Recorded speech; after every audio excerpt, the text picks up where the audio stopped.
Every little thing that you think you have. That's not the song. Every little thing that you need.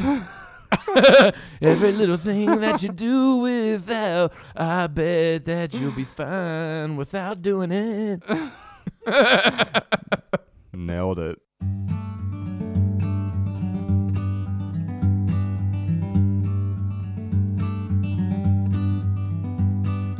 Every little thing you think that you need. Every little thing you think that you need. Every little thing that's just feeding your greed. Oh, I bet that you'll be fine without it.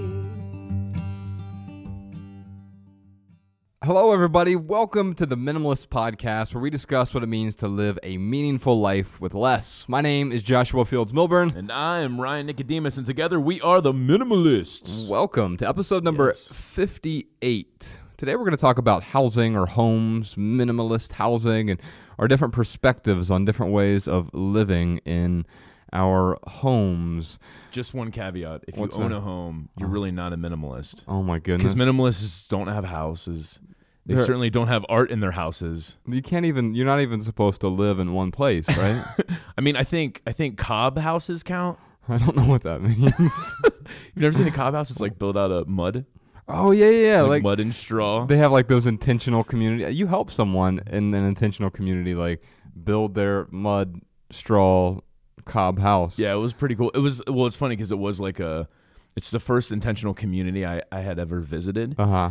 And my buddy, God love him, like I'm not trying to say this negatively. He's just like, free-spirited, loving, hippie type guy.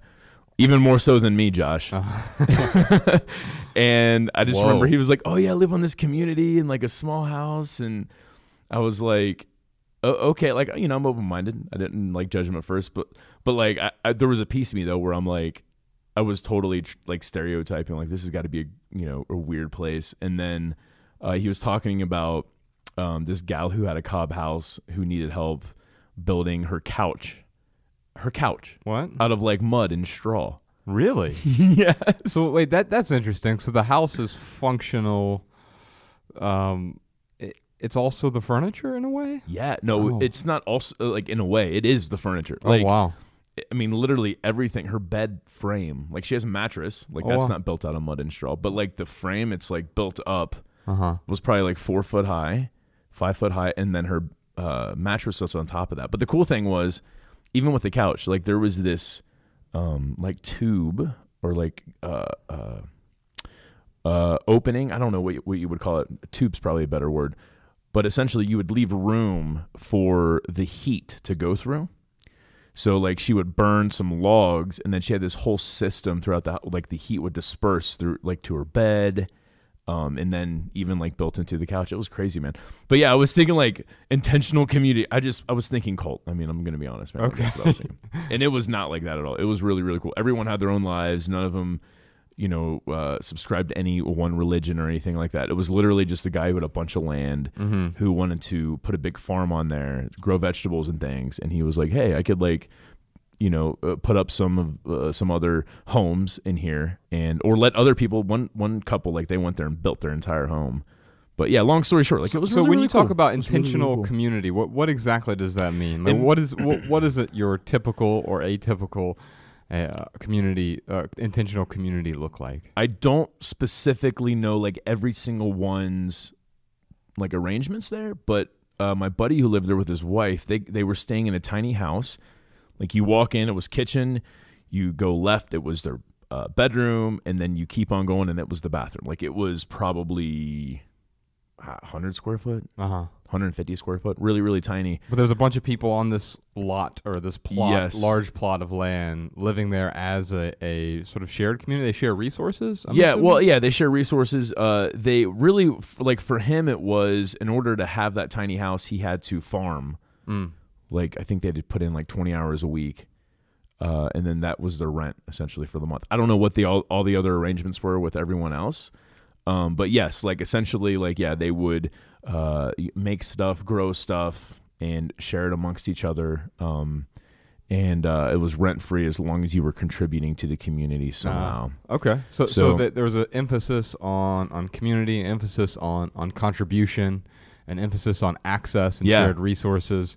All right, well, so today we're not really going to be talking about common homes. No. I just thought I'd throw that in there. We're going to talk about more traditional living, but also some non-traditional living as well. But before we dive into that, Ryan, I have a question for you. I'm trying to figure this out.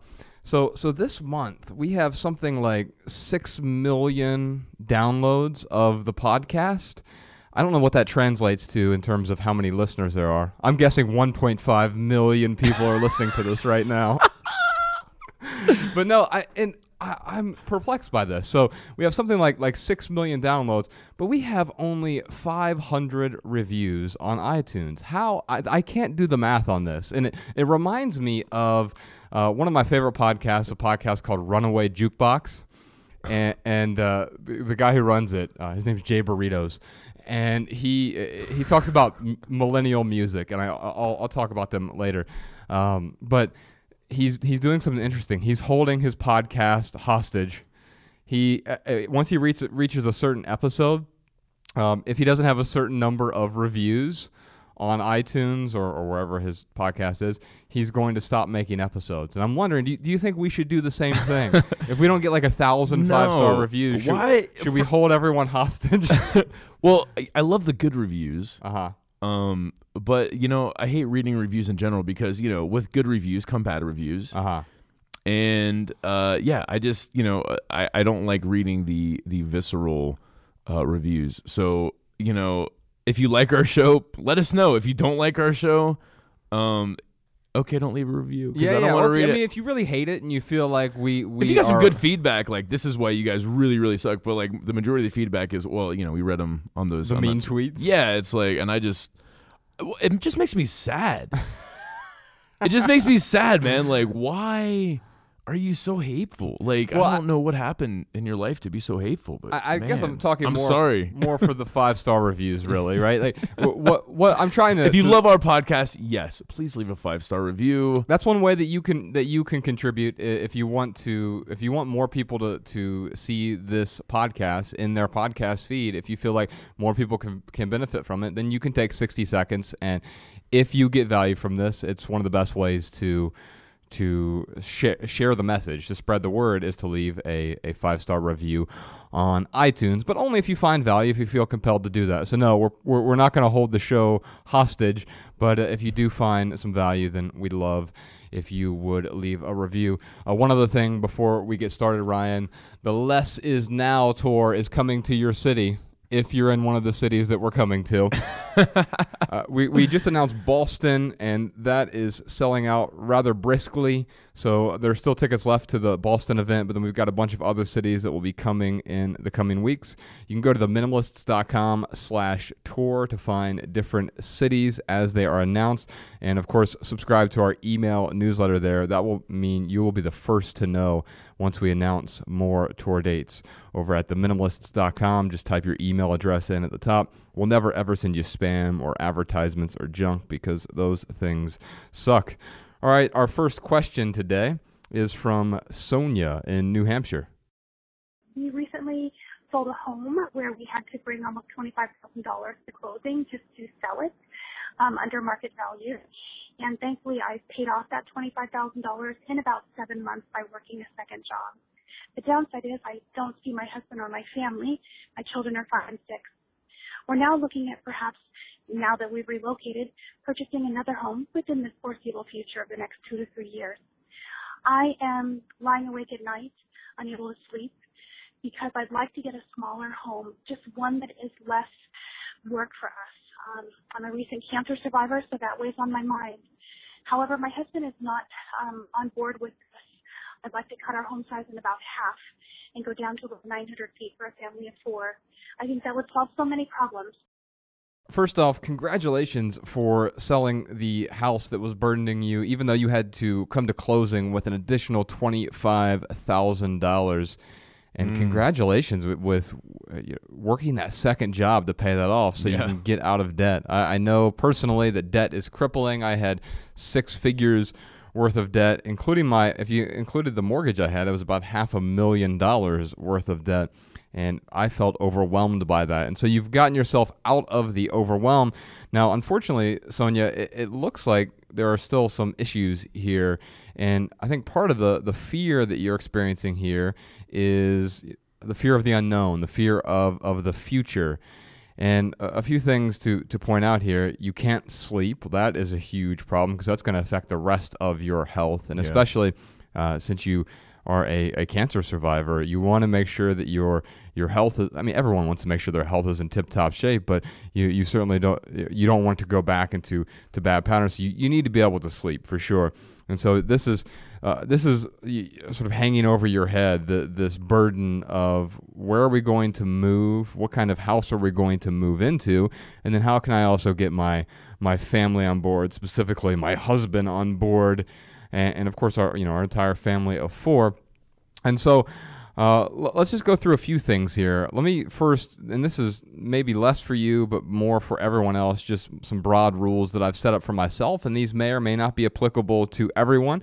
I am currently a renter. I don't own a house right now, and there are a few good reasons for that. There are 3 things that need to happen for me if I am going to buy a home again. These are my personal rules. First off, Ryan, I need to put 50% down if I want to buy a house. That means if I want to buy a $200,000 house, I better have $100,000 that I can put down on that house.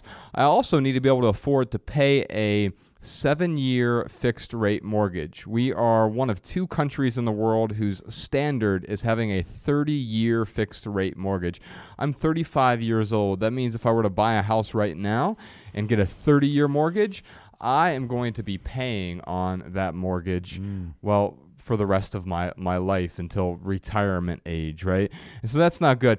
So I want to be able to afford a 7-year fixed rate mortgage, and I also want to be in that city for at least 7 years. That tends to be around 5 years or so tends to be the break even point. But I'm a little more conservative with my money. And so 7 years is a good time for me to know I'm going to be in the city. So those are actually 3 reasons that I don't own a house right now. I want to be able to put half down, which I probably could do. But having a 7-year fixed mortgage, could I afford that? Do I make enough money? Well, I'd have to work out the details. It depends on the house and what's appropriate for me and my family. But I also don't plan on being in Missoula for the next 7 years. And so if I had a place I knew I was going to be for at least 7 years, that's when I would consider buying the house there. Now, for other people, that may be a bit too drastic. I think the bare minimum to put down would be 20% on a home. That is reasonable. And then again, 7 to maybe max 15-year fixed rate mortgage. You probably want to get closer to 7 to 10 years. And then even if you do a 15-year fixed rate mortgage, you want to work really hard to pay that off much sooner than 15 years. But that really depends on whether or not you can afford it. And you can't afford it if you don't have, if you have. I remember when I bought and built my first house, we did 0% down. Now, I could have put some money down. I certainly couldn't have put 20 or 50% down on that big house. But the bank was like, hey, we could do this for 0% down. Yeah, you'd be dumb not to do it. I can use their money. I'm using someone else's money. Yeah, and what that also meant is it wasn't actually my house. I was just paying rent to the bank as opposed to paying rent to a landlord. And when the housing market crashed, I ended up losing tens of thousands of dollars on that house, as you did with your condo. And so keep that in mind. It's if the bank owns the mortgage, they own the house. You don't actually own the house until you do own the house. That's when it becomes an investment for you. The other thing I think about, though, is I don't look at housing, my own personal house, as an investment. If you want to invest in other real estate and have rental properties, those can certainly be considered investments. But I tend not to think of the home because of all the upkeep and everything else that is necessary for affording a home. If a water heater goes out in my home now, I make a phone call and say, "Hey, Ken, I need you to swap out the water heater. It just went bad." In fact, I didn't have hot water recently, and I couldn't figure out what the problem was. And I just called, and he sent the plumber and he paid for the plumber. They had to repair some parts. I didn't have to fool around with that. If I owned the home, those are embedded expenses that we don't always think about. Yeah, and that's something she brought up was the work that it takes to keep up this big house. Yeah, I couldn't agree more. It's you have to be willing to do that. I'm not saying that it's not worth it to put in that work. However, if you're in a situation like Sonia, where the work is keeping you from sleeping at night, that's when, maybe you should do something about it. Yeah, and maybe you need to have a handyman that you know very well, or maybe your husband is a handyman if you're not Sonia, and you're able to rely. You need to be able to rely on someone so that you are not burdened by this sort of additional overhead, but also just the additional worry that comes along with owning a house. Some people absolutely love it, Ryan. I think of my friend Jamar in Cincinnati, who I think owns something like 16 different properties now. And he's a teacher. He teaches young kids and sort of this he teaches the bad kids. There's not a more appropriate way to say this, but kids who have a lot of discipline problems. He is sort of their overseer, but that's what he does by the day, and evenings and weekends. He absolutely loves managing his properties. Now, for me, and it sounds like for Sonia as well, that would drive me insane. Having to replace water heaters and cut grass and all these different properties and fix windows and pull up carpeting and do all of these things that are necessary if you're going to be a landlord, but he really enjoys it. And so you have to figure out, am I going to enjoy this? And if not, there's another expense there that you're going to have to pay someone else to do it for you to take that burden off of your plate. She also mentioned that really getting her husband on board is going to be difficult.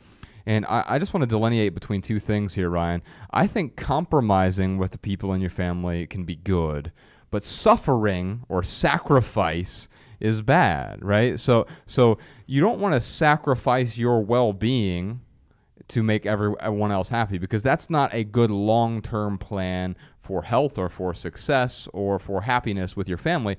But I think quite often a compromise can work out really well. So you said you'd love to downsize to 900 square feet. 900 square feet is pretty small, especially for a family of four. Is it doable? Heck sure. Yeah, it is. You could do a family of four and 400 square feet. You absolutely can. In fact, I'm thinking of our documentary right now. Jacqueline Friedlander and her husband, David, and their two kids, they live in an apartment in Brooklyn, and I think it's 560 square feet. It's a small place, but it's gorgeous. It's very functional. It's intentional. They have the Murphy bed and a bunch of different ways that the space doubles for multiple functions. And so there are ways that you can do it, yes, and we'll talk later in this episode about some different housing options, some unconventional housing options. But you have to realize that maybe 900 square feet is too small for you. And so maybe instead of saying, I want to get to 900 square feet, that's arbitrary. 900 square feet, 560 square feet. Do you know the average house being built in the United States last year was more than 4,000 square feet? Again, very arbitrary, because what does that tell me? Well, that just tells me that we're giving more and more space. And the lots aren't necessarily getting bigger, we're just plopping bigger houses onto these lots. And so instead of saying I want 900 square feet, the question I would ask, Ryan, is what does your life look like? And then you want to build or find a home that fits around that life. So think about that for a moment. What does your ideal life with your family of four, assuming you're not going to have any additional kids at this point, what does your ideal life look like? How do you want to spend your time? How do you want to spend your days? And then instead of trying to cram a life into a 900 square foot space, because that might not be enough, you might actually find that 1,000 square feet is ideal to build that around your life. How do you want to spend your days? And then what do you need that space for? Yeah. Yeah, this makes me think of that essay we wrote about understanding others. You can find it at theminimalists.com/understanding. But really what we talk about there is, when we live with someone who doesn't want to do exactly what we want to do. Right. And there's basically an acronym that, Josh and I kind of go by, TARA, TARA. But the first step is tolerating that person. And I think tolerance is a good first step. But I think that ultimately it's probably not the best virtue for people to have. Yeah, it's pretty weak virtue. Right. Good first step. Yes. So obviously, right now, Sonia is tolerating the situation. The next step is to accept. And I think that she has accepted the situation. But really what I'm trying to get at here is if you can, work through these steps, after accept, respect your husband, and then get to a point where you appreciate your husband and his wants and needs. I think, right now she's probably at the respect stage. Yeah. And I'm not saying to appreciate the situation you're in, like, it's for me to just say, well, to get you to sleep and I just start appreciating the situation. I mean, that's way easier said than done. But what I would say is that if you and your husband can work together to appreciate one another and each other's needs, I think that will help get them to that compromise of maybe not a 900 square foot home, but yeah, maybe it's 1,000 square foot home. I don't know what their square footage is right now in their home. But yes, I think working through this is what will ultimately help you and your husband appreciate one another. And when you both can appreciate one another, that's when you're able to, give in a little bit. And the current situation that they're in, it may change over time. With their kids, they're 5 and 6 years old right now, right? Mm-hmm. So that means a dozen years from now, or a little bit more, 15 years from now, they will be empty nesters, right? Mm-hmm. And so their housing situation will change. I've been inspired by Japanese architecture in particular. I don't know if you know about this, Ryan, but there are more architects per capita in Japan than anywhere else in the world. And wow. By far. And the reason being is, so supposedly here in the United States and much of the developed world, not all of the developed world, but we look at housing as an investment. I'm going to build this $200,000 house, and over the course of 30 years, it's going to appreciate and be worth $400,000 or whatever the market looks like at the time. In Japan, it's the opposite. They treat housing like cars. Mm-hmm. In the United States, our cars tend to depreciate. As soon as you drive something off the lot, it loses value. The housing market in Japan, what you're especially in places like Tokyo, what you're paying for is not the house that you buy. You buy a house and you tear it down and you build your own. Oh, wow. And so over the course of the 30 years, it depreciates to functionally $0. And what's really cool about that is they are literally building a house around their own life, how they're going to use that space.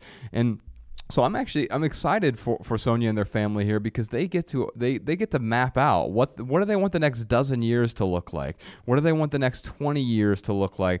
And they may find that when they become empty nesters, they do want to move to something even smaller than 900 square feet. Or when you ask that question, Sonia, what do I want our ideal life to look like? You might find that 900 square feet is actually too much for that lifestyle, depending on what you want the life to look like. One other thing with the husband, in order to get to that place of respect and also ultimately appreciation, is helping him identify what the benefits of simplifying are. It's going to be a little bit different for him. It's also going to be different for your kids. And so asking that question, how might your life be better with less? And answering that question together as a family, identify the core benefits, the key benefits for your family, the overlapping benefits. Yes, getting out of debt, huge benefit. The health, being a cancer survivor, they've got to put that first. They've got to be willing to put your health first, and they need to work around. As a family, you need to be able to work around that. And they also, in addition to you respecting and appreciating your husband and your kids' lifestyle, they need to be willing to work hard to tolerate, accept, and respect and appreciate your lifestyle as well. Last thing I'm thinking about here, when I think about housing, I mentioned this a moment ago, Ryan. I need to be willing to stay in a place for at least the next 7 years if I'm going to buy a house. I also value mobility. I think about Derek Sivers, who is probably a multimillionaire. He founded CD Baby and runs a great website. It's just sivers.org. Mm-hmm. He's a very talented writer, and I've read some of his stuff on the podcast before, but he looks at renting as owning the ability to be mobile. So he refuses to own a house even though he can afford it, because he would rather own the flexibility being able to go anywhere. And so that's one thing when I think about I rent. In fact you can see Ryan and I are both renters. You can find tours of the places we rent. I rent a house. Ryan rents an apartment. Those terms can be used differently. I would call it an apartment maybe. A loft that you live in, whatever you want to call it. Yeah. I mean, if you live in New York City, you call it a studio, or they call it an apartment, even though they own it, right? Oh, which is a weird thing. Or if you're overseas, you often call it a flat. You can take a tour of both of our homes over at theminimalists.com/Nicodemus. That's for Ryan, and theminimalists.com/Milburn for my home. You can also check out a tour of our kitchen at minimalwellness.com/kitchen. That's my partner Bex. She did a tour of our kitchen on her website. But the thing I think about is I want that flexibility, Ryan. I want to be able to move, and I'm not ready to be in one particular place just yet. And so you keep that in mind. If you're being reassigned somewhere for a job, if you are, because your job said, well, we're going to move you here for 2 or 3 years, it probably doesn't make sense to buy a house. But also, if you value freedom, for me, freedom has a few components. I don't know how you might define freedom, but for me, Ryan, I think it's discipline plus the willingness to walk away from something. I think that's the ultimate kind of freedom, is having discipline. And I get that from Jocko Willink. He always says that discipline equals freedom. But the component that I add to that is true freedom to me is being willing to walk away from just about anything. That means I'm free because I am untethered, and the decisions I'm making to be there, those decisions, they're very deliberate, and I keep reassessing my situation. Does that mean I won't own a house someday? No, I probably will. But I need to be able to afford it. I need to be able to put the money down, and I need to be in that place, that city, for at least 7 years.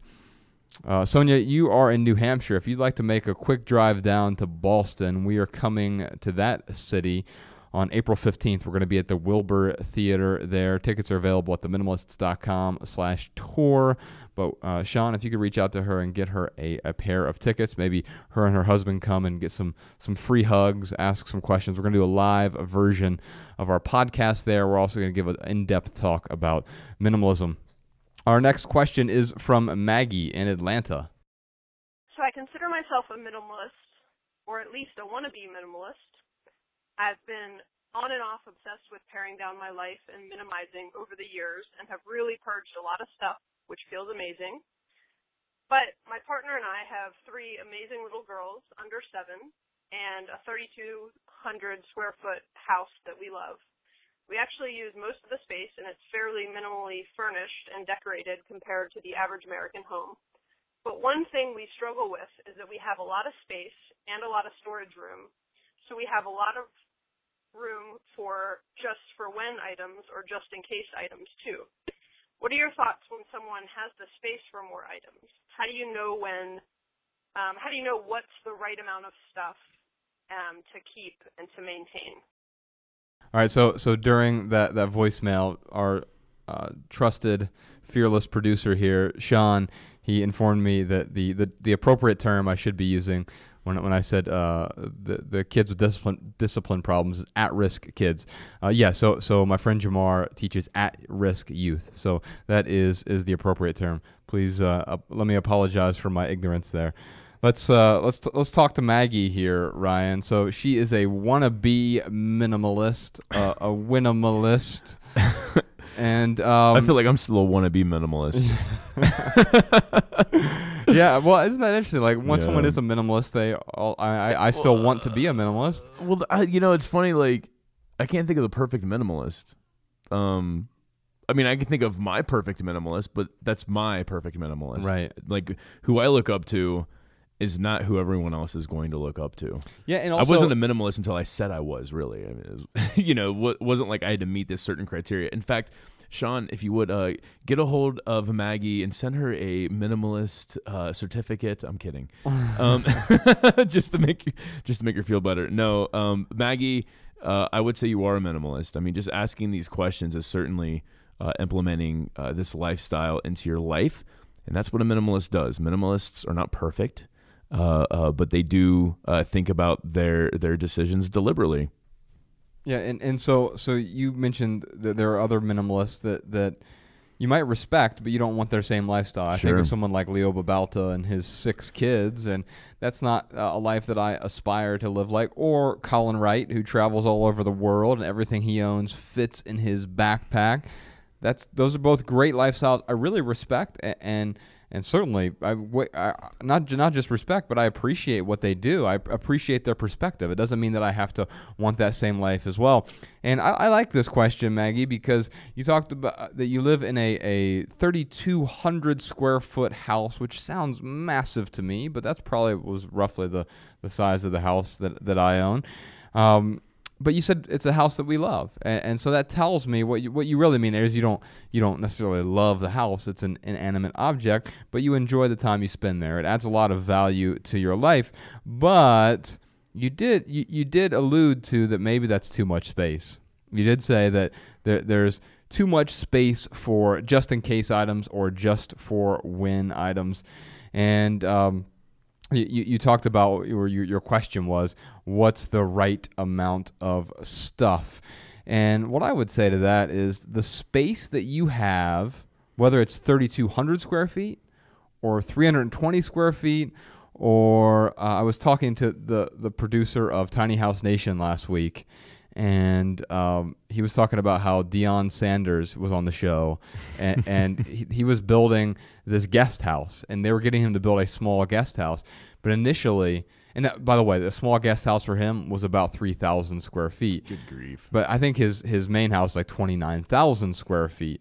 So it doesn't matter if you have a 30,000 square foot house, a 3,000 square foot, or a 300 square foot house. The space that you have has very little to do with the stuff that you need, right? And I think what's important to question there is your lifestyle has to do with the things that you need. I prefer to own a kitchen table. I like having a kitchen table. Now, the size kitchen table that I have, it seats 6 people. It wouldn't necessarily work in Tammy Strobel's 180 square foot home that you see in our documentary, right? Just because it wouldn't fit. It just wouldn't accommodate.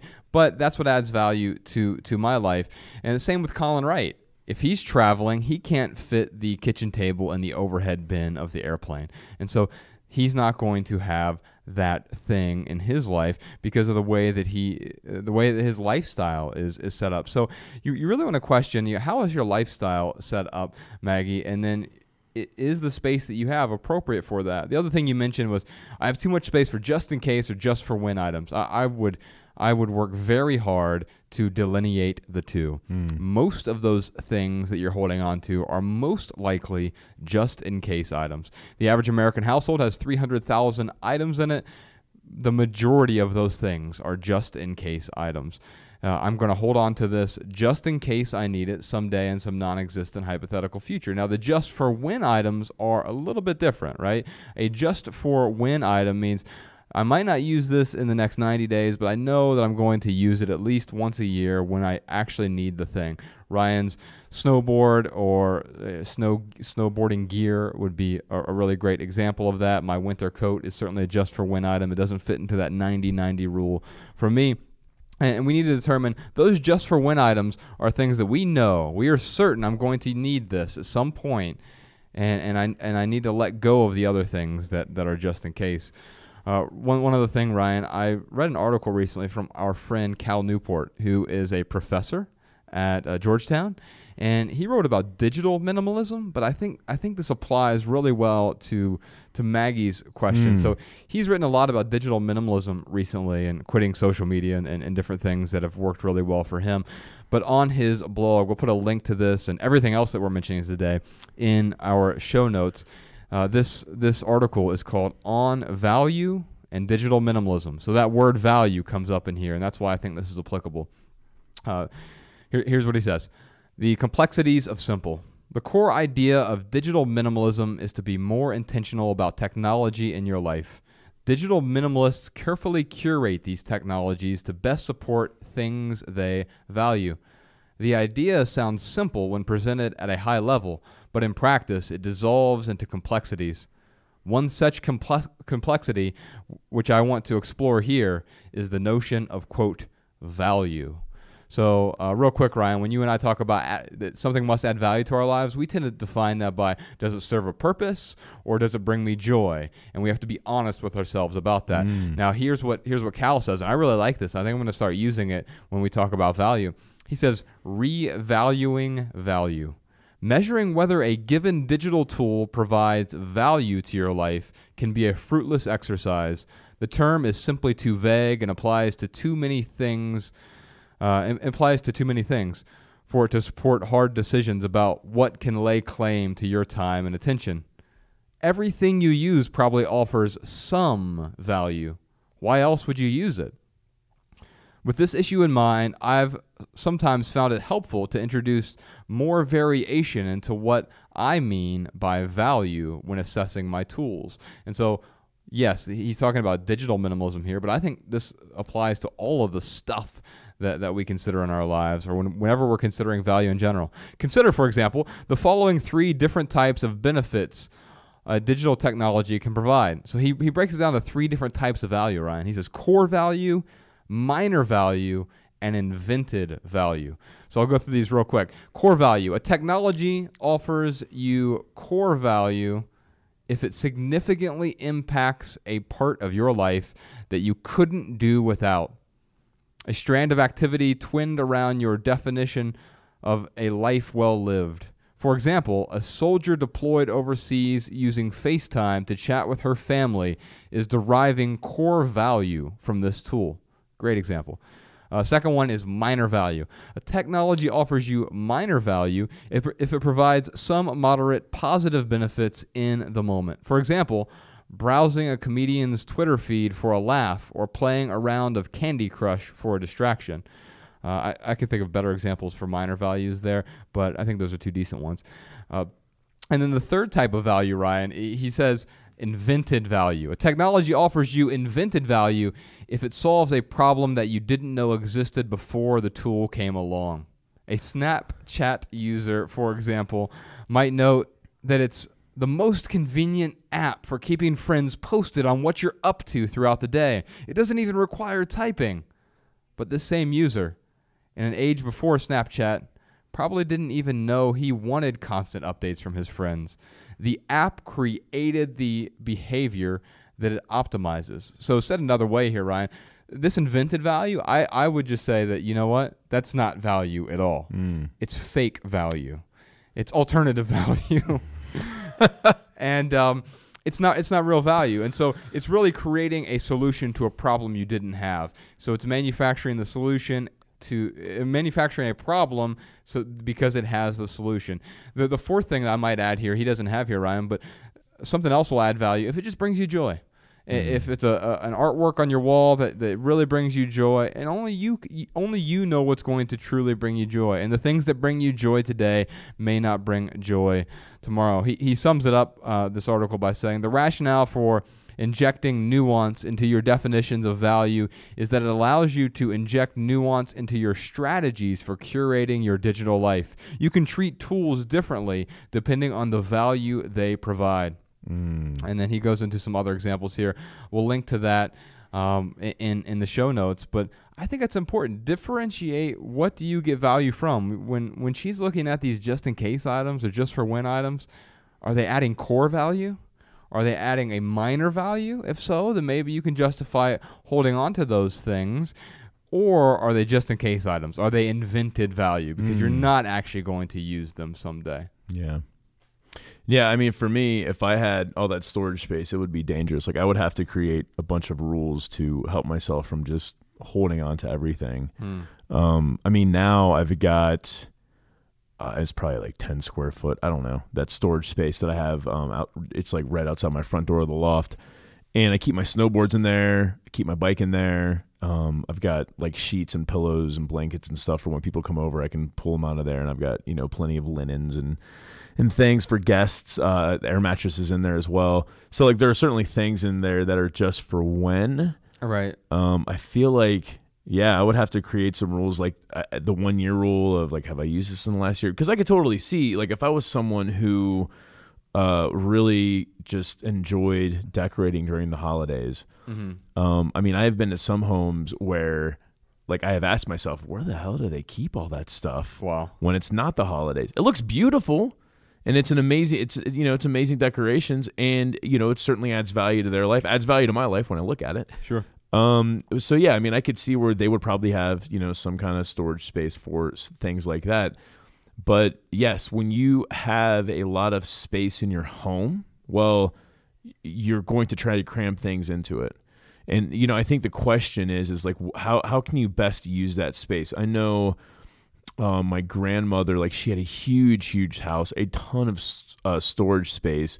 And I mean, I couldn't even begin to tell you, like, the random stuff that she was, holding on to as I was growing up. Well, when my grandfather passed away, she sold the farm and all the stuff that she was storing. I mean, I remember she just, like, had a huge dumpster just throwing so much stuff out. So all that just in case stuff she was holding on to, it was just in case she had to throw out. I mean, that's eventually where it ended up going. I mean, she donated a lot and auctioned a lot of it off too, but I just remember, like, seeing just a lot of stuff that, was, I'm trying to think, like, magazine collections and just random things that she was getting rid of. So yeah, it's dangerous to have all that storage space, and yeah, you've got to be deliberate with it. The different types of value, I love that concept, but I'm, like, thinking about Snapchat, for example. And, like, the only time I use Snapchat is when I'm on a vacation of sorts, and that's because like, I know, like, people, when I've snapped, they'll text me or message me. They're like, dude, keep snapping. I love seeing your vacation. Thanks for sharing. Yeah. And yeah, so it's something that, like, I could definitely live without. Sure. However, I really like giving value to my friends. Well, I think it's that for you is a minor value. For me, it's an invented value. So I think that illustrates the point really well. Is something that is a fake alternative value for me is going to be a minor value for you. It's not a core value. Although for someone, Snapchat could be a true core value. And I'll tell you why. Like, I think about, I've never used Snapchat personally, but I know the biggest Snapchat star is DJ Khaled, because all he does is win. But he gets core value from that because of the way that he uses it. So I think that's an example of someone who can get core value from this thing. A snowboard for you is either a minor value or a core value. Now, I could buy the thing. I live in Montana, so I should own a snowboard. That's an invented value for me. That's a fake value. And so it's going to be different for each person. And by the way, for Maggie, it's going to be different for each person in her family. She has 3 girls, a family of 5. The value's the things that are core values for their family might have a lot of overlap, but the things that have core values for the individual are going to be different. You want to consider that with the space. The other thing, Ryan, that you mentioned is if you had that big space, you'd have to work really hard to set up some rules to not use the space. Yeah, I mean, it's not like I bring in a ton of stuff to my life, but any little thing that is given to me, I would, there'd be something in my head that would be like, oh, well, you do have the space to just kind of, put it out of sight, out of mind, and you won't be hurting someone's feelings if you get rid of it, so you can hold on to it. And yeah, it would be really, really dangerous for me. Well, I think that with that, it's important to know that just because you have the space doesn't mean you have to fill it. I think of the best, most beautiful, most well-curated spaces are often museums, and you'll walk in, there's a huge, like, foyer, and it's just truly gorgeous. And in fact, the architecture is part of the art. Over at Minimalism Life, which is our side project, just minimalism.life, we have a really beautiful Instagram account that is run by Carl, who runs Minimalissimo. And if you just go to instagram.com/minimalism.life, one of the things that we've been sharing recently is open spaces. And you'll find that the open spaces, when they're really simple, the bones are the beauty of the space.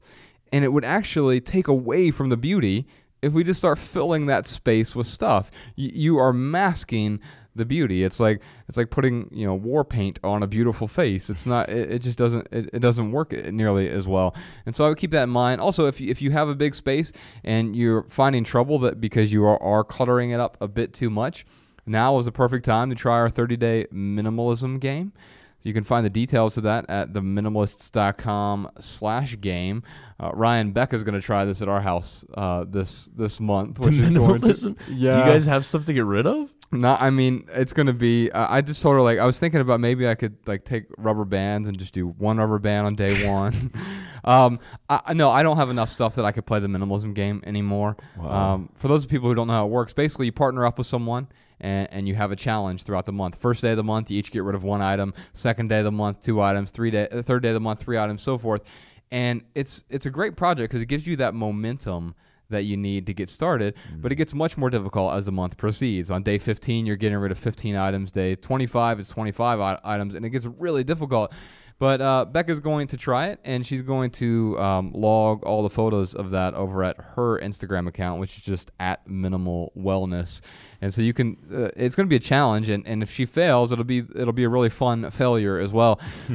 So if you take a tour of our house, you're going to say, well, how the heck can you get rid of 500 items in 1 month? My answer to that is I don't really know. I mean, there's some stuff that we work to get rid of every month, and we have a donation box that we get rid of things each month. Now, can she keep the game up all month? I don't know, but it'll be quite the challenge for her to try it, man. Yeah, that'd be great. Yeah, for sure. So one last thing from Maggie. There's an entire chapter about stuff. And so you're dealing with a lot of stuff right now, and there's some different rules that we've set up for people different, not set up for people, but rules that you can use in our book, Essential. It's an essay collection, 150 essays about living a more intentional life, 12 different topics, 12 different chapters about living an intentional life. I think you'll find the most value in that stuff chapter with some of the rules that are in there, Maggie. Sean, if you could reach out to her, give her a book version of that, or it's now on audiobook. It's a 6-hour audiobook. If you have any download codes from Audible left, then maybe she'll find value in that. Either way, make sure you minimize the book afterward. If once you're done reading it, the value's in the words, not in the artifact itself. You can pass it on to someone else. Anything else before we move on to our next question, Ryan? No. Let's get on to who is this? Our last question is from Cody. I got it right here. Cody from Logan, Utah. I've heard you talk a lot about staying out of debt, staying financially free, and why that's so important. And you talked a little bit about housing and how for some people it might make more sense to rent rather than buy a home because they can't buy it with cash. So I'm wondering what your view is on microhomes and how that relates to minimalism. All right, so what is our view on microhomes? Ryan, I'd like to talk to you about some different homes. You already taught me about the Cobb house. I didn't know about that. But the first thing I think, Cody, you want to ask yourself is what is appropriate? This word came up. There's a minimalist architect in our documentary, which is just called Minimalism. And he kept using this word, like everything I bring into my home is appropriate for my life. And I think that's the perfect word to use when we're thinking about what type of home do I need. This was Frank the architect, right? Yeah, Frank. Frank the minimalist architect. And he said, what's appropriate for my life? And he's retired and in his 60s and has a wife, but his kid is out of the house. And so we could talk about his housing setup, which I found to be beautiful and also very interesting. But that word is appropriate. The word appropriate is appropriate because you want to ask, what type of house is appropriate for my life? So let's talk about some different housing examples. The first thing that came to mind, Ryan, that I wrote down here is the founder of Zappos. The online shoe company, Zappos. The founder of Zappos, he lives in the company's based in Las Vegas, and he lives in an Airstream. This guy's a multi Tony Hsieh, millionaire. is that his name? What's that? What is it? Tony Hsieh? That sounds right. I just heard an interview with him on NPR. It's a podcast episode as well. It's called How I Built This. We'll put a link to that in the show notes. Mm-hmm. But he lives would be similar to an intentional community that he's created for a lot of his employees and stuff. Yeah. But he lives in an Airstream, and he was talking about, what would happen if my house gets set on fire? What would I grab? And he's like, he gives the same answer we give. Like, I don't know, my phone maybe. Like, right. But I'm not going to feel bad about it because everything I own is there in that Airstream. but I don't have a whole lot of stuff. You know, it's not what I'm focused on. My life is more about contribution and customer service. And he built a whole company based on customer service. It's a customer service company that happens to sell shoes, Right. which is a beautiful way to put it. And so the cool thing about that is there's a lot of shared resources in that community. So we've talked about before, Ryan, moving from a culture of ownership, having to own everything, to a culture of access. Mm-hmm. You don't have to have a swimming pool in your backyard. I don't have a swimming pool in my backyard. Ryan doesn't have one in his. But we still have access to a swimming pool. If I want to go and bring Ella to the YMCA, I have access to that. There are other things that if I was using the swimming pool every single day, it might make sense to have one if I could afford it. And so think about that. Does the community or where you want to live or where you want to put this micro home or micro apartment or whatever it may be, does it have access to the things that you want access to? In our documentary also, Ryan, there was Tammy Strobel. She has a tiny house. Mm-hmm. She runs the website rowdykittens.com. And her husband, Logan, live in a 180 square foot beautiful tiny home. One of the most beautiful homes I've ever seen. Very intentional, right? Yeah. And so what is my view of micro homes? Well, it depends on what you mean by micro home, because there are different things. So if we're talking about tiny houses, then I think they're intentional. I think they're intentional by necessity. So I was talking to Tennessee Edwards, the producer of Tiny House Nation, and he was talking about how when these people are building tiny houses for themselves, they don't realize how much they necessarily have to downsize, right? Because if you're going from a 3,000 square foot house to a 300 square foot house, you can't have the same number of stuff. So you're forced to limit your options as you move forward. And that really forces you. They're kind of doing a packing party as they're moving because they know they can't bring everything in there. And he said, you'd be amazed by what people try to bring into these tiny houses. Like, I've got this old bed from my grandma with the canopy, and he's like, no, you can't bring that in to the tiny. It won't fit. Like, right. Or if it does fit, nothing else will fit. Right. Is this the most important thing for your life? So, I mean, we've seen other tiny homes as well, and I agree with you, Ryan, that they're some of the most beautiful places that I've ever been, but it may not work for the individual as well. Neither you nor I live in a tiny house. Just based on our current circumstance, we don't feel that it's the best fit for us, I think. Yeah, I mean, it might be something that Mariah and I do one day. Mm-hmm. But, yeah, I mean, we're not at a point right now where we're like, let's see how small of a house we can move into. Uh-huh. And, you know, if we did do it at this point, it would be just for that, just to be like, oh, let's see if we can do it. Right. I don't see really the value that it would add if we went and did that. But yeah, certainly something that we might do one day. And to your point, man, yeah, like if you build a tiny house, you're going to have to be minimalist. Yeah. I mean, you have no choice. Yeah, because otherwise, even if you just have a little bit of stuff, you're going to feel like a hoarder. Like, this stuff's going to literally get in the way for you. Right.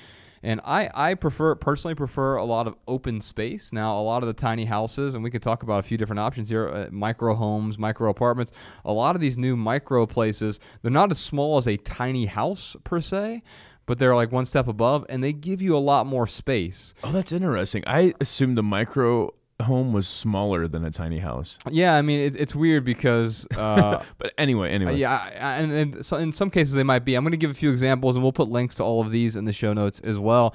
But you remember so on my Instagram account, I think even on the Minimalist Instagram account, I stayed at that container house in the middle of nowhere about a year ago.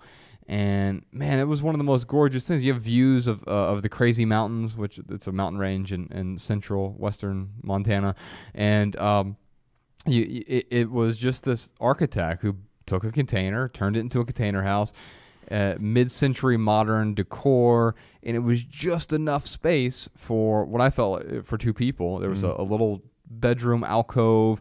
There was a nice bathroom with a gorgeous view. You're in the shower and all you see are just mountains everywhere. Oh, wow. It's unbelievable. And half of the entire building, this container house, was all windows. So you had views of the most gorgeous views of these mountains. And there's also another company here in Montana called Montainer. And I was looking at their website this morning. just to make sure that they were still making houses and stuff. And I like what they're doing. They're pitching, so you can do a Montana as your primary home. I know Sean, our producer, has been super interested in doing something with a container house, but they're also pitching as like a carriage house or a backyard house. You can have a guest house in your backyard because it is shaped like a container or 2 containers or 3 containers, or some people will stack containers and make an entire apartment building. Oh, wow. There are different ways that you can use these containers deliberately. And what I liked about it is, like any of these, it is intentional. It requires less space, but you can find it's customizable so that it has the right amount of space for you. Last time I was in Oakland, Ryan, I saw these micro apartments. So that's slightly different from a micro home, I believe. But again, we're the nomenclature. Are these like smaller or bigger than like the loft apartment that I have? They are smaller than the loft apartment you have. Okay.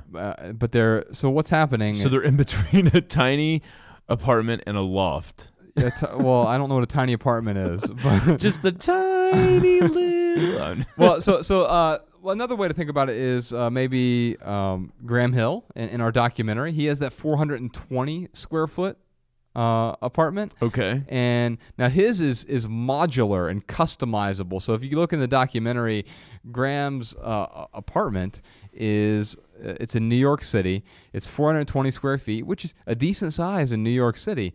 But what he's able to fit, I almost said cram, but he didn't cram anything in there. It's so intentional. You can sleep 7 people.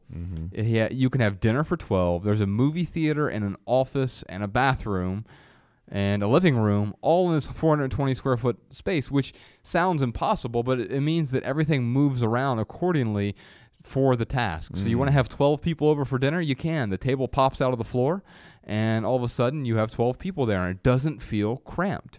And so that's something that you can do if you're being very deliberate with the spaces you have, and you'll see a link to that in the show notes as well.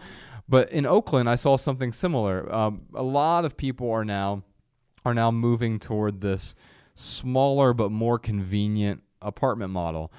So right next to the BART stop, because there's a housing shortage in the San Francisco Bay Area, especially if you're in San Francisco. So if you wanted to move to Oakland, which is across the bay, it's still relatively expensive compared to the rest of the country. But if you get a very small 300 to 400 square foot apartment, it's right next to the BART. You're really close to everything, but you also have a beautiful space that has everything that you need in it. I stayed in a similar apartment in Seattle last time I was there. It was on Airbnb. And it was about 400 square feet, and it was just a small sort of bedroom and a living room and a beautiful kitchen, and all of even the fridge and all the appliances and everything were sort of in this wall, and it looked like cabinets. So you couldn't really tell, like, where's the fridge or where's the stove? I don't see any of this stuff. But you just open up like this cabinet, and you have access to all of these things, and so it hides it away very well. And very cool. I was also thinking about, Ryan, do you know about the dumpster project? No. You hear about this? So there's a professor in... Wait, is he living out of a dumpster? A professor in Austin, Texas. I did hear about this. Yeah, it's just dumpsterproject.org. And he just proved to himself that he could live in a really tiny space, basically. I would not want to live into a dumpster or even a dumpster size space. I'm looking at the website right now, and it was something like 120 square feet. And did he make it beautiful for what it was? Yeah, absolutely. But what I really liked is he took that experience. He was just proving to himself that, like, wait a minute, like, and it was a weird metaphor too, a really cool metaphor. Like, it's a dumpster, right? Yeah. You can live in trash, kind of. And it was gorgeous. But he sort of parlayed that into a company called Casita, and what I found really interesting is these are micro homes. So back to Cody's question here, what do you think about micro homes? These Casita homes, I'm looking at it, and I'm looking at a picture right now. They are absolutely stunning. I mean, they are an architectural marvel. If you want to pull it up, Ryan, it's just casita.com. How do you spell it? Kasita.com. And and of course that'll be in the show notes too. So for those of you driving, don't try to write that down. That's actually why I mention the show notes all the time. I know so many people listen to this while they're driving or jogging or something. You don't have to stop every single time. Anyway, wow, these are beautiful. On their About page, here's what it says. Our story. Not every company can say their CEO used to live in a dumpster. That's our founder's tale, from tech pioneer to professor to tiny space astronaut. Tiny space astronaut, I thought was kind of cute. Jeff Wilson got his start at the height of the dot-com boom in the late 90s. Silicon Valley was buzzing, but after 3 years, he felt stifled by the system and the lack of real innovation. Wilson quit the corporate grind, buried his Rolex in the California desert, and set out to find more from life. Years later, after earning a PhD and becoming a professor, Wilson became fascinated by minimalism. He sold most of his possessions for $1 a piece and spent his summer breaks traveling abroad with nothing but the clothes on his back. Wow. After moving to Austin, Texas, his love for minimalist living culminated in an educational and social experiment where he lived, oh my goodness, he lived in a used 33 square foot dumpster for an entire year. I was wrong about the 120 square feet. Wow. Yeah, and I mean, you can see pictures of it. We'll put the links to it. But here's the point, the last paragraph here. Small living led Wilson to reimagine what a comfortable home could be, especially in a growing city in need of affordable urban housing, which Austin's one of the growingest cities in the country. Let's see here. He took all the best elements of dumpster life, more from less, beautiful design, and smart technology, and conceptualized a dream space. He called it casita, a whole new category of living. So I just want to be clear. These homes, as you're looking at them, right? They look nothing like a dumpster, right? Except for the dumpster he lived in that I'm looking at. It's a legit dumpster. Yeah, like for real, like waste management green dumpster, right? But yeah, all those other homes now, they're freaking gorgeous, man. They really are stunning. And so if I were to go the micro home route, I mean, they're beautiful. That is probably the route I would go. He's emailed us in the past. I might reach out to him again and just let him know that, hey, maybe we can do an interview in one of his dumpster houses, or not dumpster houses, his casita houses, not the dumpster house. I would never live in a dumpster house, but I admire, going back to the appreciation part, Ryan, I appreciate the fact that he did that as a social experiment. A few other things that stand out to me, Ryan. We've had a lot of people who have mentioned this to us, yurts. And I've always turned off by the idea. They're kind of like teepees in a way. Yeah. I used to be turned off by the idea, but just last week there is a company called York Highlands. It is an intentional community. If you want to pull this up, Ryan, it's yorkhighlands.com. And they wanted us to do give a talk next month, and we couldn't because all our speaking gigs are booked for quite a few months at this point. But I really appreciate what they've put together, this sort of intentional community called the York Highlands. It's in Monterey, California, and they just look like big tents. Yeah, they look like they're yurts, I guess. I'm guessing. I don't know what it is, but you can see a trailer to that there. Real quick, this is their mission or vision, I guess. It says, York Highlands is a forward-thinking enclave of residential properties rooted in a shared commitment in creating a community that integrates a low-impact built environment on its spectacular natural surroundings. And that's one of the things you notice there on the website, Ryan, is it's there in Monterey, California, and it is stunning. It's just so gorgeous there. Yeah. And so they're using sort of their land as part of their space. It's almost the artwork in a way, right? Mm-hmm. And so you can find all the details to that. We'll put that in the show notes as well. But I really like the fact that if you're in a tiny house or a micro apartment, the space also plays a bigger role in what you're doing, whether it's putting it in a backyard as a in-law house, in-law suite as they call it, or you are doing Tammy Strobel's tiny house in Northern California in the middle of nowhere. That is just as gorgeous, and the land plays a big part of that environment. One last thing I didn't recommend or didn't talk about, Ryan, is nomadic lifestyle. There are some people that just don't have a house. I think of Colin, who he's actually renting an apartment in Wichita, Kansas right now, just as an experiment. But he does short-term living, basically. And so in the documentary, he talked about not being homeless. He's home full. He moves around from home to home to home. He'll often rent them somewhere.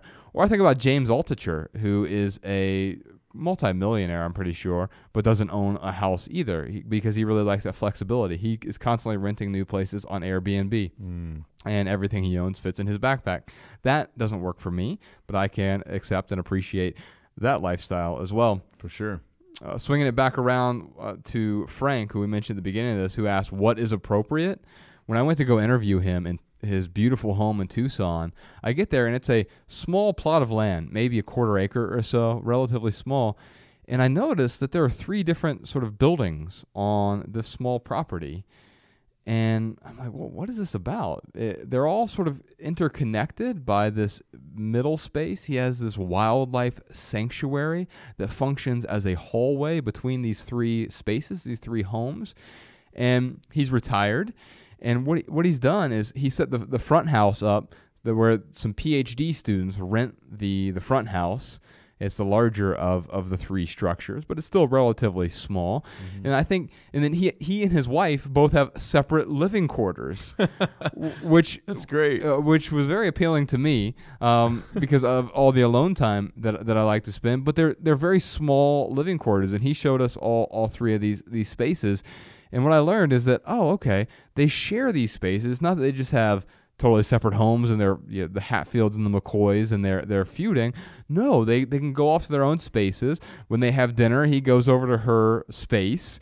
And when she wants to visit with him, she comes to his space. And they also meet a lot in the middle. Being in Tucson, the outdoor space is like this connecting beautiful hallway. So instead of just creating a big house with some big hallways in between, here's my space and your space, they have this beautiful outdoor space that they enjoy together. And that worked really well for them. And so you can check that out in the documentary. Cody, I'd love to send you so we did 6 hours of bonus footage in that documentary. So there's obviously a bunch of interviews that we had that we dive deeper in, people like Frank and Tammy, etc. But we couldn't include all of that in the documentary. That's available exclusively on Vimeo, which you can find at minimalismfilm.com. But Cody, I'd love to send you a download of those 6 bonus hours of content. So if you enjoyed the documentary, you can enjoy those bonus interviews as well. Ryan, you got anything else before we move on? No, man. You know what time it is. Tell me, what time is it? It is time for the hashtag Ask the Minimalist lightning round. Yes, it is. This is where we answer questions from social media. But first, we'd love to hear what you have to say about housing. So leave us a comment or a tip about housing or minimalist housing, or how are you handling that extra space that you have? Or if you have any advice for our callers today, leave us a voicemail at 406-219-7839. We will air our favorite comments and tips on the next episode. And here's a tip for you. Make sure you write down your message before you call. That will help you articulate your point, and you can increase your chances of being on the show. So moving on to the hashtag Ask the Minimalist lightning round. We are on Twitter and Instagram at The Minimalists and Facebook.com/The Minimalists. During the lightning round, Ryan and I do our best to answer each question with just a short, shareable, less than 140 character response. We also put the text to these minimal maxims in the show notes so you can copy and share our pithy answers on social media if you'd like. All right, our first question is from CB. Maybe we should just spend 5 minutes guessing what CB stands for. Cincinnati Bell.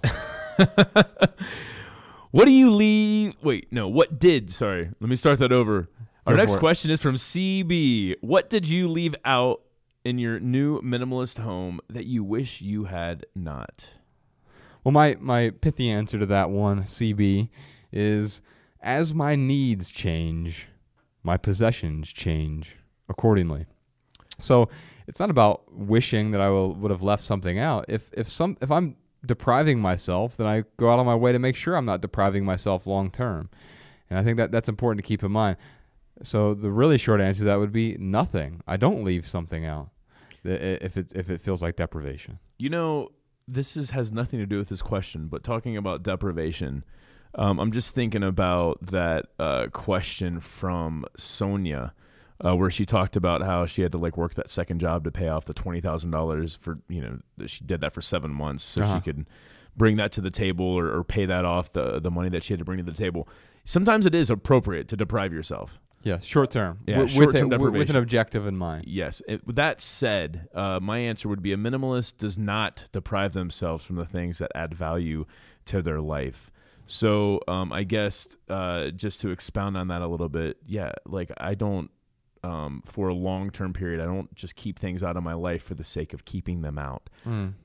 So yes, have I got rid of something? Yeah, like the one thing that I can think of where I've used a 20/20 rule is I used to always keep this toothbrush in my travel bag in case for some reason, just in case, just in case for some reason I forgot my toothbrush at home, or I lost it on the trip or whatever. It was like, something that my dentist gave me for free. And I'm like, well, I'll hold on to it. And I remember when I switched bags, I got rid of that toothbrush and forgot my toothbrush on like the next trip. And I was like, oh my goodness. Like, oh yeah, I used to have that little travel toothbrush in my bag. And now I have to go use the 20/20 rule and, spend less than 20 minutes and less than $5 really. Yeah. Or if you're staying at a hotel, they'll just give you a free one. They'll give you a free toothbrush. Yeah. So, I mean, there are certainly things like that. But nothing I have deprived myself with. And when I think about my place right now, like it doesn't have a garbage disposal where my last place did. And I freaking loved that garbage disposal. But at the end of the day, like that's not something that I am depriving myself with. Yeah, I mean, maybe I'll talk to the landlord about putting one in there or something, and it would add value. But what I've learned is that it's really not that big of a deal. Right. Yeah. I think that's important. So no, there isn't anything that I absolutely feel like I wish I would have not left out of my home. We don't have a garbage disposal in the home either. I feel the same way about garbage disposals. Like it is, especially as much as Bex cooks. I mean, she is a Mozart of cooking, and there's a lot of prep work that goes into that. And yes, would it be nice? For sure. So, but it's not like an end all be all. It just makes the sink a little messier. You got to stick your hand down in the grossness to get that out of there. Yeah. And I'll tell you this, man. I personally, if it weren't for Bex, I wouldn't find much value in having a kitchen at all, other than a place to make my coffee, right? But with Bex, she uses that kitchen more than any other room in the house. So that is something that I've compromised on in a way. All right. Paul's got a question. What's your opinion of art? Art is stuff, but it has meaning, right? You can't be a minimalist and have art. Yeah. It cracks me up when there minimalist artists? Yes, there are. No, it's so funny. Like people, like they'll look at your house. Actually, my house tour. I think there was only you could see only one thing hanging on the wall. Yeah. I actually have a lot more art than that. It's just the angles that I took. It didn't include some of the other art that I have. I have literally 1, 2, 3, 4 paintings hanging up. It's very deliberate. The paintings mean a lot to me. Same thing to Mariah. But people will always comment, like when there's no art, oh, I could never be a minimalist. They don't have any art in their house. And it's like, well, art doesn't necessarily, or having art doesn't necessarily mean that you're not a minimalist. I mean, that's crazy. Yeah. And it's about what makes sense for you. I mean, our friend Jessica Williams, who runs the Mind Palace podcast, and also helps out with some of our social media stuff. She is a artist, and so you go to their home, her and her husband Matt, and they're definitely minimalists, but there's art everywhere, and it's beautiful because it is well curated for her life. For me, I am pretty much the exact opposite. I am more of a brutalist, and I prefer stark white walls. In fact, Bex and I were laying in bed the other day. And the lights are down low, and kind of messing around a little bit. You got that bedroom mix playing on the iPod. That's right. And it's just Eric B and Rakim. No, we're in there, and like the lights are low. She's got some candles on, and you can see a picture of our bedroom on that house tour, and you guys started doing shadow puppets with the candles, and you're like, look at this amazing space we have for shadow puppets. It's art, man. You made your own art. Yeah, that's right, with shadow puppets. No, but what I realized, this space feels so calm to me. It's there's like a dimmer switch on the light, which, by the way, is one of my favorite things. So if I were to have a house without dimmer switches, that's one thing that I'd spend the $5 and have that put in, because it makes a world of difference for me, because I'm really sensitive to light. And so we're sitting there in the bed. I'm like, this space is calming. It's relaxing. It's gorgeous.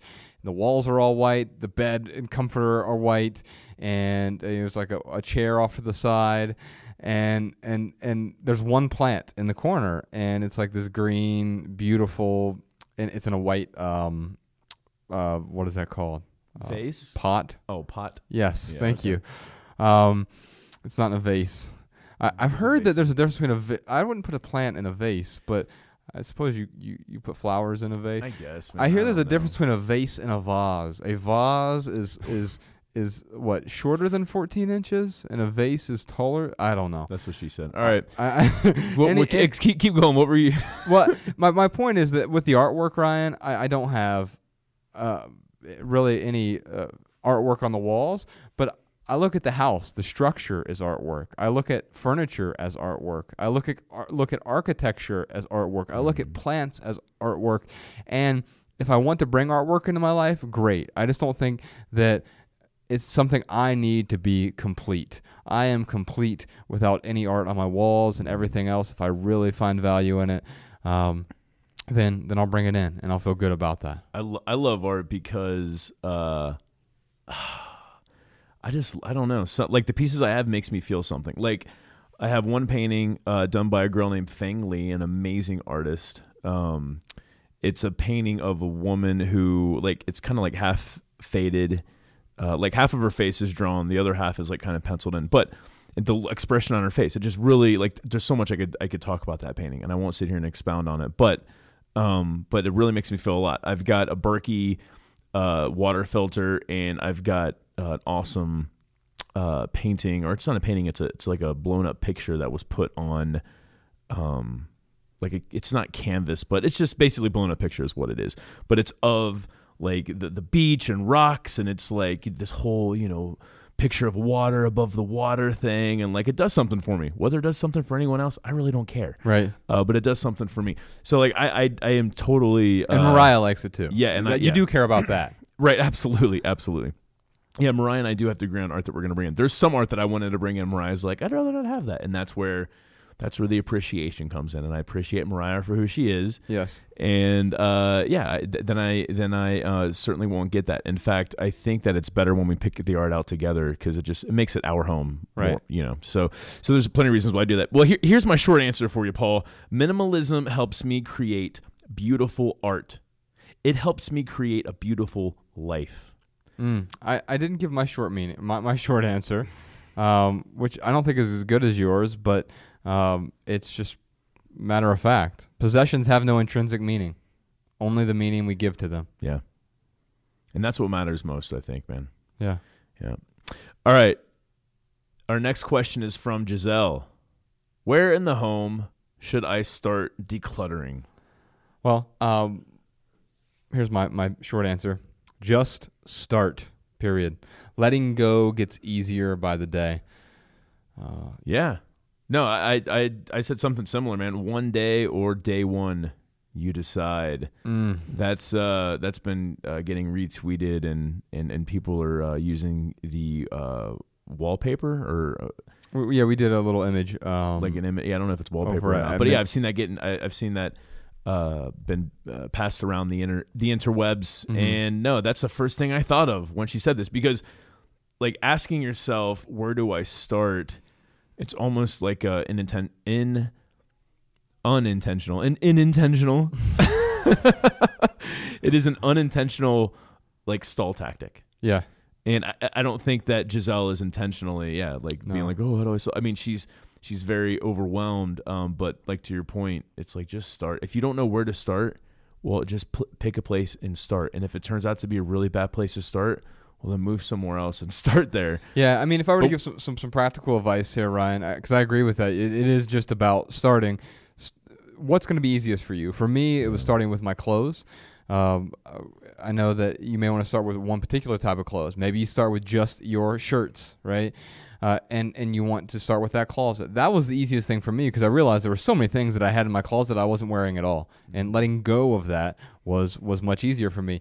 And I recommend not starting with sentimental items, right? Don't start with the things that are most difficult to get rid of. If you have 300,000 things in your house and you're starting with the 10 things that are most meaningful to you, you're probably not going to make much of a dent in any of your stuff, and you're going to stay overwhelmed.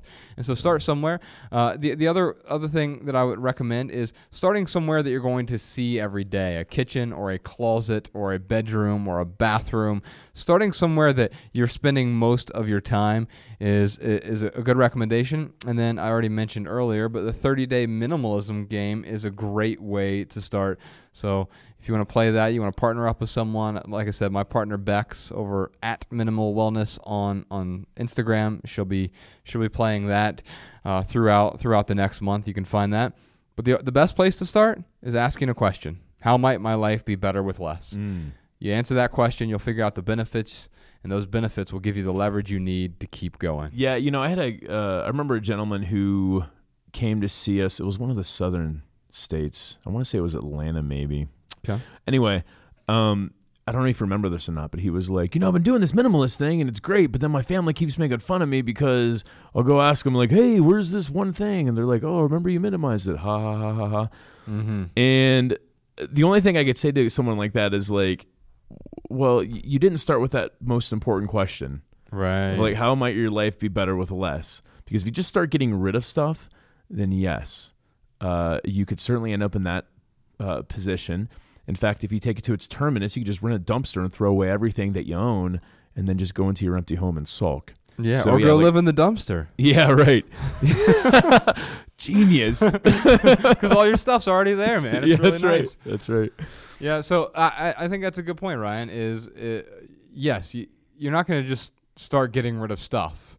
Yeah, if I were to go home right now, I'm going to get rid of the first 10 things I see. Well, that's stupid of me because I use those things most likely. And so, yeah, ask that question. It's important.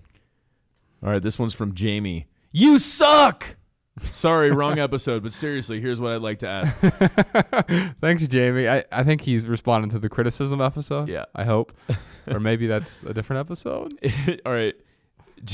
Jamie's question is, how does technology fit into a minimalist home? How much gadget is too much gadget? My short answer to that is the most valuable technologies don't supplant, they supplement.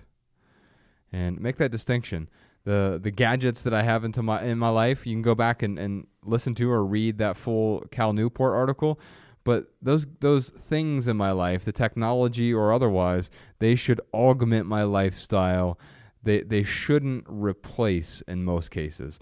For example, Ryan, I don't want my phone to replace my interpersonal reaction or interactions with people. I want it to be able to improve those interactions, not get in the way. But if I were to just take my phone and put it on the table when we're having lunch, that can get in the way because if it lights up or beeps or rings or whatever, that's going to get in the way of our interpersonal interaction. And so I want to use those things accordingly to augment my life, not to supplant the meaningful interactions of my life. Yeah, Jamie, I would say technology is a great tool, but don't get caught up in the upgrades. I think that's where people fall short. Well, that's where I fell short. I'm just projecting my shortcomings onto others. Uh-huh. But like that's where I fell short. It was always about the upgrades. Right.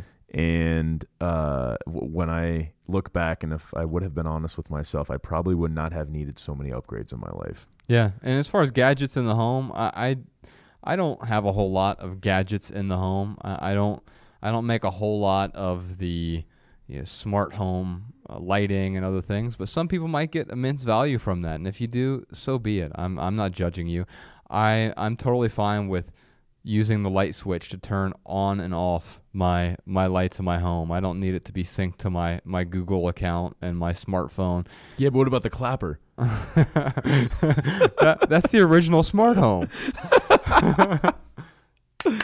Oh. All right. So, so the technology I have is it's not appreciably different from what was available in the 1950s. In fact, I will go without technology from time to time. That said, there are often technologies that add immense value to my life. Air conditioning is one of those things that I find to be very useful, especially if you're living somewhere like Florida or... You know how privileged I feel when I go to like Canada, like Vancouver. They don't have air conditioning. No, they just open up their windows. Right. But like, I remember we were there one week and it was just like sweltering hot, humid, and I'm like, man. But yeah, it's like it definitely does add a ton of value. But it's crazy. Like that, I think that's a like more of an American thing where we're like, yes, let's have air conditioning. Right. Well, but Vancouver makes sense. Like they don't have. Well, no, they do have heaters in Vancouver. Oh yeah. In most places, yeah, because it does get chilly.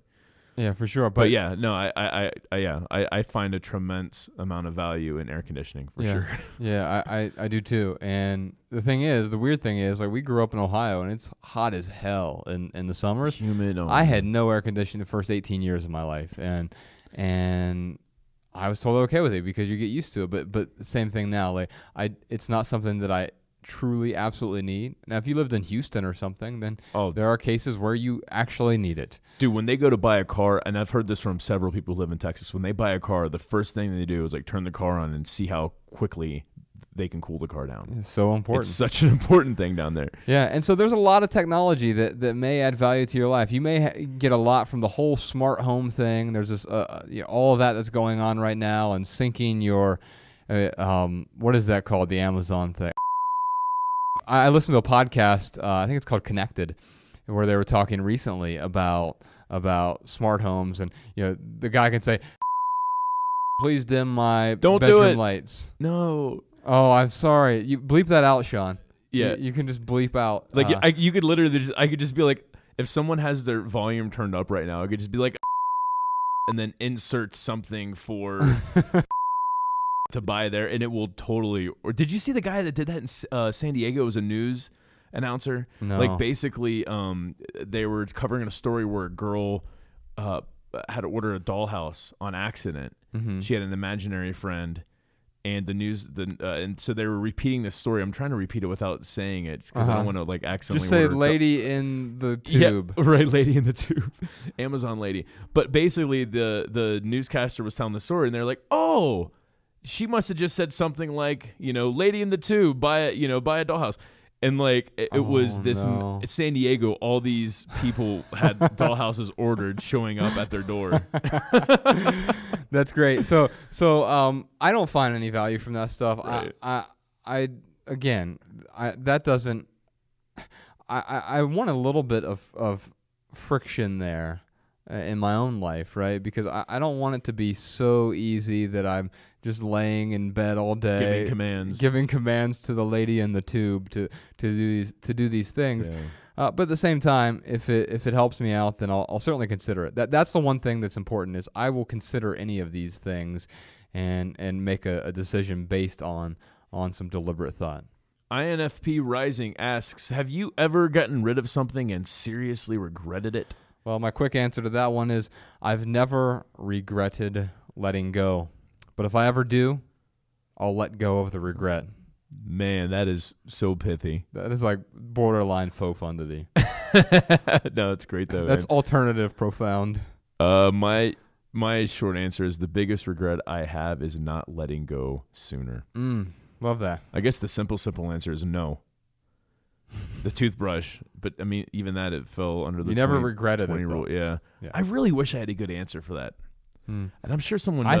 I think, you know what? I'm gonna ask the listeners right now. Like, if you've got something that you've gotten rid of and you really, really regretted it, call in and leave us a voicemail, and we'll put it on the tips and tricks part of our episode, because I'm sure there's a good answer out there, and I wish I had a really good answer for someone, but I don't. No, I haven't gotten rid of anything where I was like, God, I can't believe I got rid of that. I've held on to stuff where when I finally got rid of it, I'm like, God, I can't believe I held on to that for so long. Right. I wish I would have gotten rid of it sooner. Right. I like your answer. Last question comes from Amy. How do you have a minimalist home with children? It's impossible, Amy. Sorry. Next question. Let's see here. I've become acutely aware of this recently, so I would have previously said I don't know. But my answer now that I have Ella, a 3-year-old, my answer is minimalism with children isn't a challenge, it's an adventure. And I'll just expand on that really quickly. I've learned that with Ella when I want to get her to do something or do something with me. Like we went to go pay the rent. I'm trying to teach her about what rent is. We went to go pay her the rent the other day, like just mail the envelope with the check in it. And we're walking down. I said, hey, Ella, do you want to go on an adventure with me? And anytime I ask her that, yes, of course I want to go on an adventure with you. And so I let her like carry the envelope, put the stamp on it, and picked her up and let her drop it into the mailbox. And we turned it into an adventure as opposed to being like, oh, hold on, I got to go pay the rent. No, it can be an adventure. And I think that also applies to living in a minimalist house. When I want to get her to donate something, hey, let's go on an adventure. We're going to donate some stuff. And it's about reframing that as opposed to being a challenge or a trouble or an issue. It's just an adventure. Yeah. I think I had this same response to another question from our last episode, but my answer is I can't think of one good reason for the average person to hoard things. I mean, yeah, museums are going to hoard art. The Library of Congress, they're going to hoard all the archives they hoard.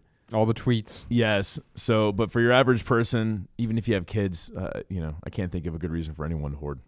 Yeah, I agree. All right, let's move on to our added value portion of the show. This is where we each recommend something that has added value to our lives recently.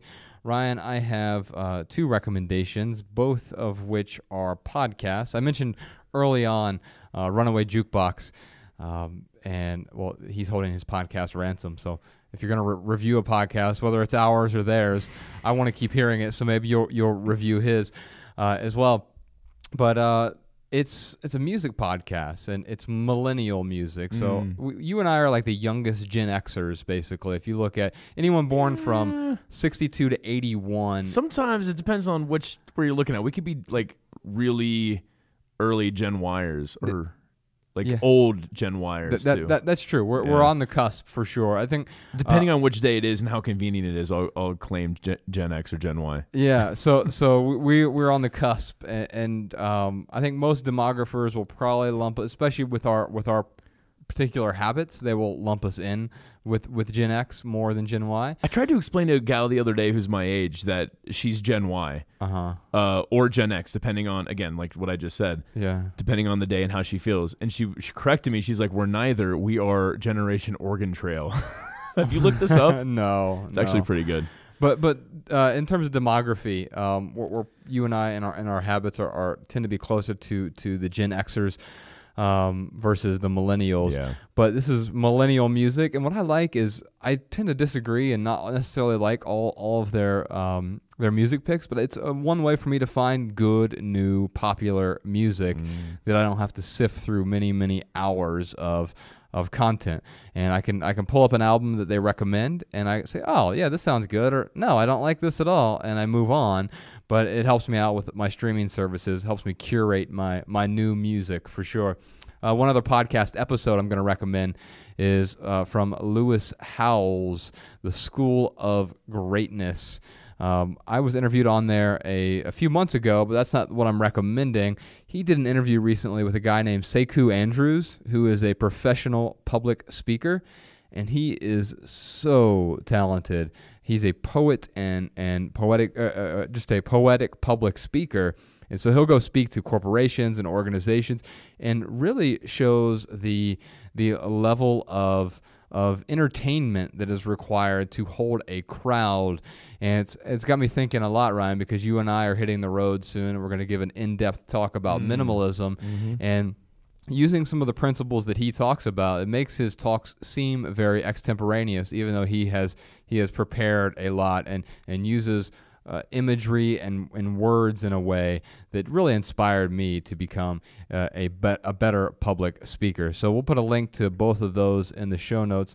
Ryan, what has added value to your life recently? I don't know why this just hit me, but we when we did when we talked about our favorite albums, I didn't even bring up Leagues.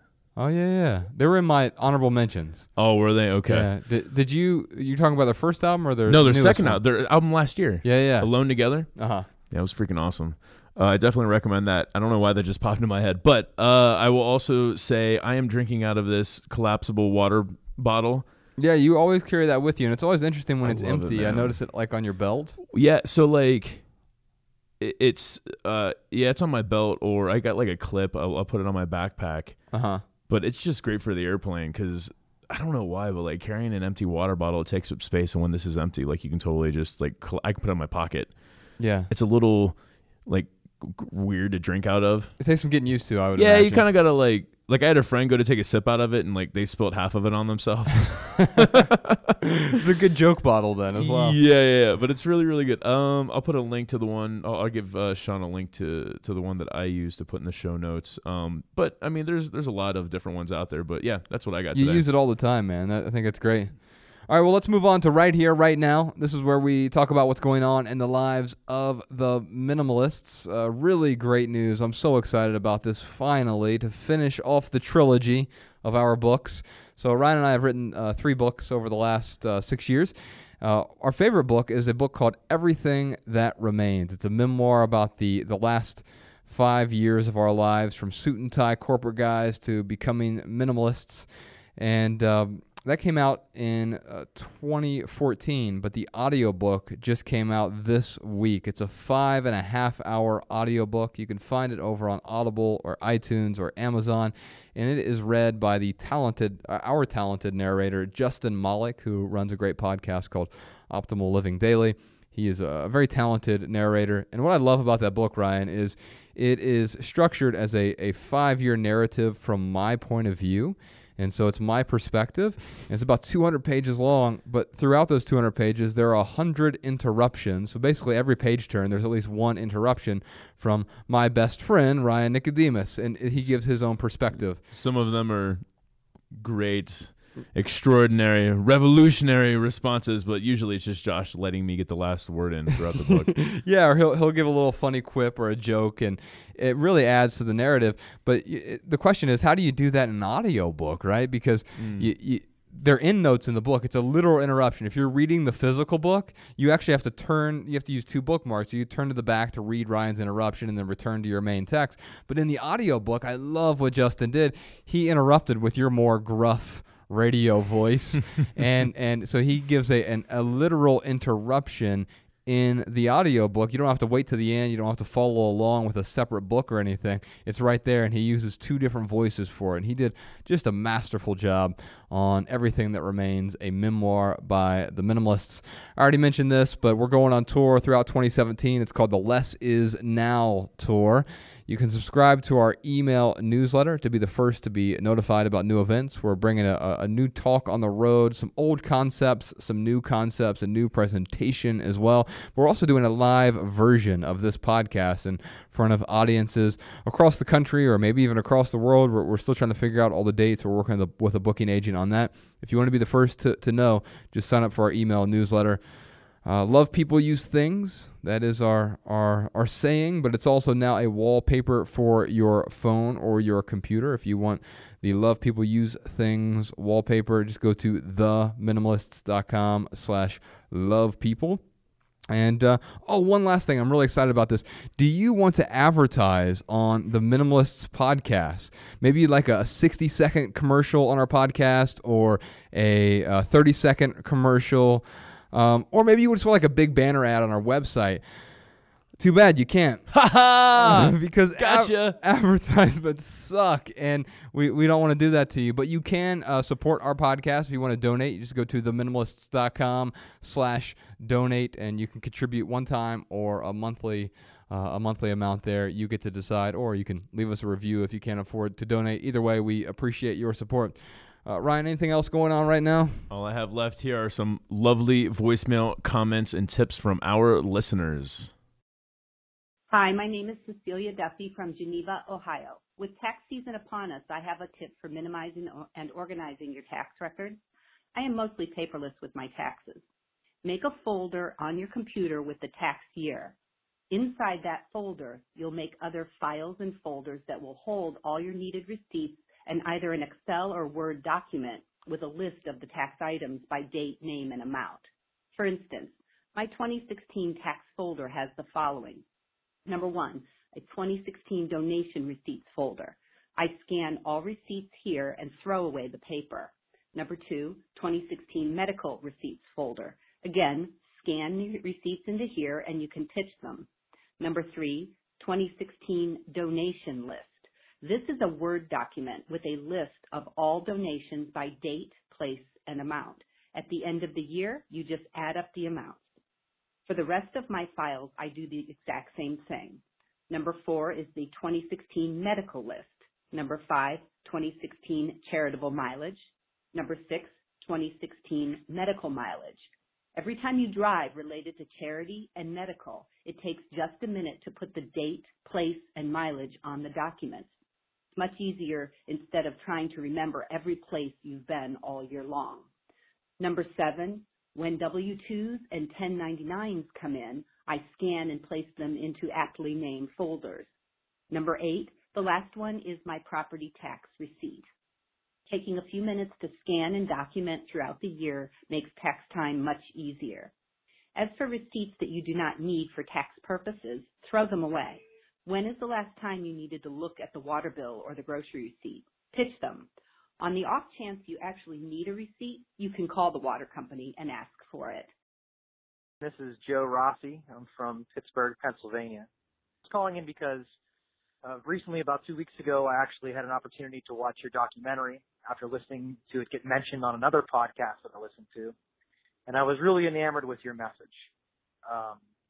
Being very reluctant initially to jump head first into the minimalist lifestyle, I really took an inventory of what are the things that are drawing me back from living my life the way I wanted to. And really, on the top of all of my lists and in the back of my head, I realized it was my cell phone. I don't think that using cell phones are necessarily inherently a problem. But for me, as a dad of 10-month-old twins, anything that's a distraction from my kids is difficult because, as you can imagine, we rip through formula and diapers and all kinds of toys and fun things all the time. And if I look down even just for 1 second to check an Instagram notification or an email from my boss or a text chain from my friends, something really amazing could be happening, like the first time that they walked, or kind of scary could be happening, like they're getting into something that they shouldn't. So I made a decision to actually switch to a dumb phone. I contacted my wireless provider and got my SIM card chip replaced, and now I just have a phone that only texts T9 like it's 2001 and makes phone calls. And it really has, that small amount of minimalism really has made a big difference in my life. In fact, I was waiting in line, and typically my nose would be buried in my phone. And I had an opportunity to talk to a guy that was behind me that had a really neat classic truck that I saw pull into the parking lot, and ended up making a friend and learning a little bit about the mechanical parts of old trucks and stuff.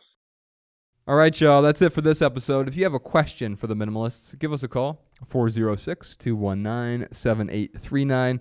And if you leave here with just one message, we hope it's this: love people and use things, because the opposite never works. Thanks for listening, y'all. We'll see you next time.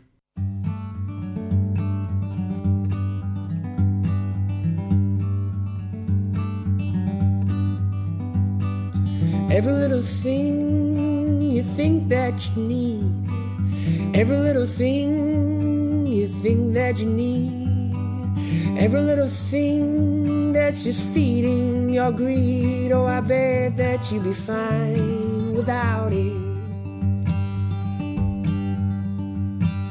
Every little thing that you gotta have, every little thing that you gotta have, you gotta reach for and you gotta grab. Oh, I bet that you'd be fine without it. So tear your eyes away, or tear